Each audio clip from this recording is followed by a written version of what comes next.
Donald Trump is facing setbacks in two cases. We have those stories, both of them later tonight. Well, we begin right now with the news in the new book by former Congresswoman Liz Cheney. As you just heard, she is out on book tour, but she's saying some pretty newsworthy and important things. A little context up front. You know Liz Cheney, but let's recall that she's a politician who emerged from the hard-right flank of the Bush-Cheney era. She rose to Republican Party leadership in the House, where she added some gravitas. She was the highest-ranking woman at one point in the GOP. Today, when you think about it, former Speaker McCarthy lost his post because of MAGA insurgents. Cheney lost her entire job and political career, at least as far as Congress is concerned, all because she stood up against Trump's coup. When it occurred in the days after, she was clear on the floor of the House and in the impeachment process that we cannot sit by and allow coups and attacks on democracy in this country. That was the baseline. That was it. That proved to be too much in the clash between the loser of the 2020 race and the MAGA fever in Republican districts. Following that fever, many party elites turned on Cheney. She went to co-chair the January 6th committee, which investigated that insurrection. She's now making headlines like this with the new book. She's speaking out in these interviews. I should mention she will join Rachel here on MSNBC in a few hours tonight and join Nicole tomorrow. And here was Cheney this morning on Trump's threat and her former colleagues in Congress. People who say, well, if he's elected, it's not that dangerous because we have all of these checks and balances, don't fully understand the extent to which the Republicans in Congress today have been co-opted. One of the things that we see happening today is a sort of a sleepwalking into dictatorship in the United States. Dictatorship in the United States. That is a strong warning. To many, that word, that concept, that idea evokes something that is viewed as external to the U.S., of leaders somewhere else or in some other time, some other era. That habit of thinking is wrong. It's why there are entire books about how it can, quote, happen here, to push Americans to understand the threat and the way both democracies and dictatorships operate. It's why historians are now comparing what Donald Trump is saying in public on the campaign trail to dictators like Mussolini, when he dehumanizes our fellow citizens in this country as, quote, vermin who must be rooted out. And Cheney, who staked her career on this, is saying this threat is now here. And she is carefully and precisely warning how she views Donald Trump as a would-be dictator, like Mussolini or Mao, that if he does win next year, based on everything she's learned, and remember the high level of the Republican Party that she reached, she is now certain, based on the evidence, he would try to then stay in power forever. Do you believe if Donald Trump were elected next year that he would try to stay in office beyond a second term? That he would never leave office? There's no question. You think he would try to stay in power forever? Absolutely. I mean, he's already done it once. He's already attempted to seize power, and he was stopped, thankfully, and for the good of the nation and the republic. But he said he will do it again. He's expressed no remorse for what he did. Everything you heard her say there is a public fact. It's not contested in the actual reality of people who follow facts and evidence. And so it matters that we are witnessing here a failed U.S. coup leader run for re-election without remorse, without taking any of it back, let alone yet facing real accountability. Now, obviously, historical comparisons can be debated, but Trump's embrace of dictators is well known, from Russia to China, a state which does not use democracy to organize itself. Trump actually backed the Chinese government's crushing of dissent. A new piece in the Times unearths his comments from 1990, how the then authoritarian Chinese government killed demonstrators in Tiananmen Square, hundreds of innocent students.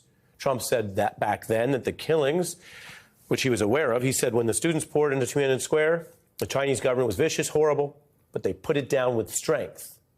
And he then said something that he's, of course, repeated many times. Our country right now is perceived as weak in contrast to what he called strength. Now, these new warnings about Trump are not confined to the political figures who may clash with him. You could bring this up at your, Christmas or holiday gatherings and have a Republican member of the family say, well, but Cheney and him are opponents now. And they did become opponents, but only because she opposed the coup. But you can widen beyond that and look at the independent reporting, which is tracing the signs that a second Trump term would be more radical with authoritarian tactics. The Times has a report on that, noting the forces which had contained his autocratic tendencies would be weaker. And that, America, is putting it mildly. Whether one likes Donald Trump's policies and politics or think his policies or what he did are worth the downsides, there's a whole right-wing movement to overturn Roe v. Wade that wanted that bargain, and they got their policy part. That's subjective. But it is not up for debate. It is not subjective that Donald Trump, as a fact, has opposed democracy and acted to overthrow it, to foment an insurrection, to stage a coup. Some of these facts occurred in very open public. Some were more hidden and exposed over time by independent accounts, by the probe Cheney and others led. Some of those plots, as we've shown you in these arrows, are now indicted and convicted. And we've tracked this for years now, this coup conspiracy. This is all documented.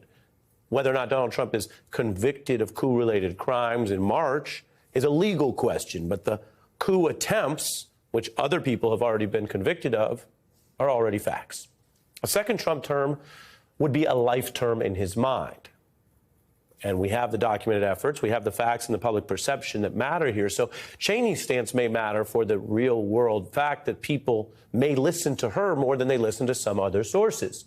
And we're seeing signs of these wider warnings as the Republican primary voting begins next month. Here's a new big special from The Atlantic, which features many people speaking out, including another Bush-Cheney administration veteran, David Frum, arguing that Trump actually had a kind of a competence problem in his first term, where his own ignorance of the system mitigated what Frum calls his, quote, corruption and brutality, while in a second term, Trump would arrive with a better understanding of the system's vulnerabilities and more willing enablers in tow. Now, another Bush-Cheney official has also concluded that when you take it all together, Trump has basically dissolved the actual Republican Party. I don't think there is a Republican Party. There is a cult around Donald Trump. They didn't adopt a platform in 2020, which meant they didn't set out what they stood for. It was whatever Donald Trump tells us we should stand for today, that's what we'll stand for. So it's not a party as we have known it. Not a party, but a cult. Cults work on obedience, not through thought or debate. Modern authoritarian regimes also, they work off propaganda and conspiracy theories because the truth itself as an external reality you don't control is not how they work. They see truth and the belief in what is real or what is happening as one more tool of power to control things.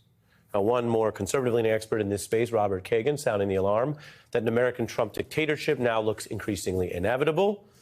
And where others see a cult, as I mentioned, he sees empire. Specifically, quote, like Caesar, Trump wields a clout that transcends the laws and institutions of government with unswerving personal loyalty of his army of followers. Now, democracy and human rights are a long way from empires that rule peasants or slaves. And while there are now some comedic takes online about how much people think about the Roman Empire these days, it is dead serious. The notion of an actual Trump-led wannabe empire is the end of democracy, which sounds like a bad thing unless, by the way, you're part of this sort of half-trolling, half-serious right-wing online community where some now push what they literally call red Caesarism as a kind of a code, envisioning Trump as a new Caesar to deal with the collapse of the United States.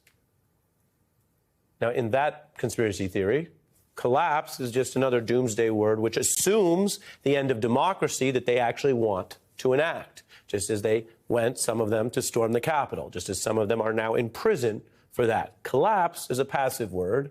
Overthrowing the government is an active one, and that's what they, of course, some of them are convicted of already having done. Now, one place that Trump did fail in all this in office was trying to get generals of the military to join his illegal plans. But he's trying to build more support for that right now as well, discussing what sound like illegal efforts to hijack existing federal law as a way to justify using the military to crush domestic unrest. Trump also has openly called for the murder or assassination of one of the generals he opposes. He wants to put more loyalists in government to enact the plans, including prosecuting opponents. All of this matters. And all of this is a part of what we're headed for next year. And if you feel exhausted or more ready for the holidays, or would rather watch something else or read something else or think about something else, I get that. But they are counting on that and a lot more in order to get where they want to go. And believe me, vigilance, engagement, civic participation is not only a duty of being in a democracy, but also really, if you want to look at it this way, a small price to pay for avoiding what might come. Where do we go from here? These are ancient atavistic problems for any society that seeks to be governed by something more than corrupt and oppressive mob rule. The singer Frank Ocean, the singer Frank Ocean boiled this down once to its essence. Human beings in a mob. What's a mob to a king? What's a king to a god? And what's a god to a non-believer who doesn't believe in anything? America is quite literally facing a mob that wants a king, with a king who wants to be a kind of god, with a mob that doesn't believe in facts or anything other than getting its way. That was dangerous in Rome.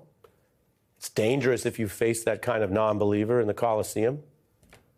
And from what we can tell on the evidence with no deliberate alarmism, it is dangerous right now. And if you don't believe it when you hear it documented or in independent accounts, would you believe it when you hear so many of the Republican Party's former members and allies making this very specific warning about the red alert of red Caesarism? Their term, their admission.